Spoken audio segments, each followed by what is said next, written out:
आपसे ये प्रश्न समाज में जिनकी गुरु दीक्षा ली हुई होती है वो मूर्ति पूजा और भगवान जी की पूजा करना छोड़ देते हैं, ये गलत वगैरह है? में कहीं दान नहीं देना, मंदिर वगैरह नहीं बनाने, क्योंकि हमने अपने मन मंदिर में पूजा करनी है। नमस्कार दर्शकों, स्वागत है आप सभी का एक और नए आध्यात्मिक ज्ञान चर्चा में। आज हमारे साथ है धीरेन्द्र शास्त्री जी और संत रामपाल जी महाराज। आज का हमारा विषय है मूर्ति पूजा करनी चाहिए या नहीं।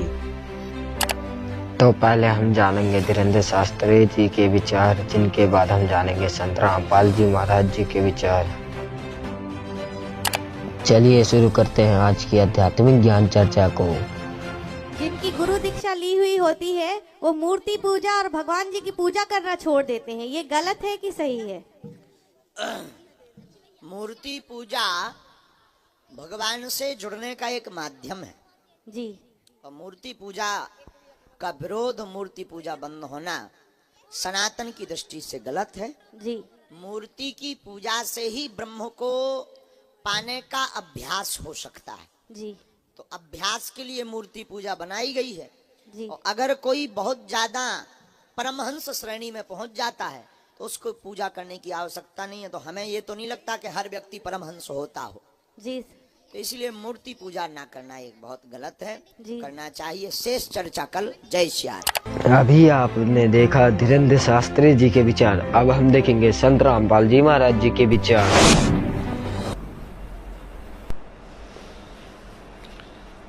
संपट सिलाकू साहेब कहते चेतन सार चलावे हैं, अंधा जगत पुजारी जिसका दुनिया का मन भावे है। ऐसी उल्टी साधना बता दी, पत्थर का भगवान बना दिया, कहते इसकी पूजा कर लो, बस इसी से मोक्ष हो जाओगे। अरे नहीं, परमात्मा कहते हैं मूर्ति भगवान की बुरी नहीं, लेकिन उस मूर्ति की पूजा व्यर्थ है। पुण्यात्मा, हम परमात्मा कबीर परमेश्वर जी क्या हमें बताना चाहते थे ये न तो हम समझ सके, और हमने समझने की चेष्टा की तो हमारे नकली गुरुओं ने, धार्मिक गुरुओं ने परमात्मा क्या कहते थे उसके विपरीत उलट पुलट कह करके हमें भ्रमित कर दिया।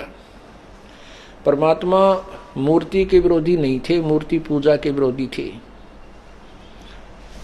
उसको निषेध बताते थे। जैसे आपके पास आम है, आम के फल या सेब के फल की आपके पास मूर्ति रखी है,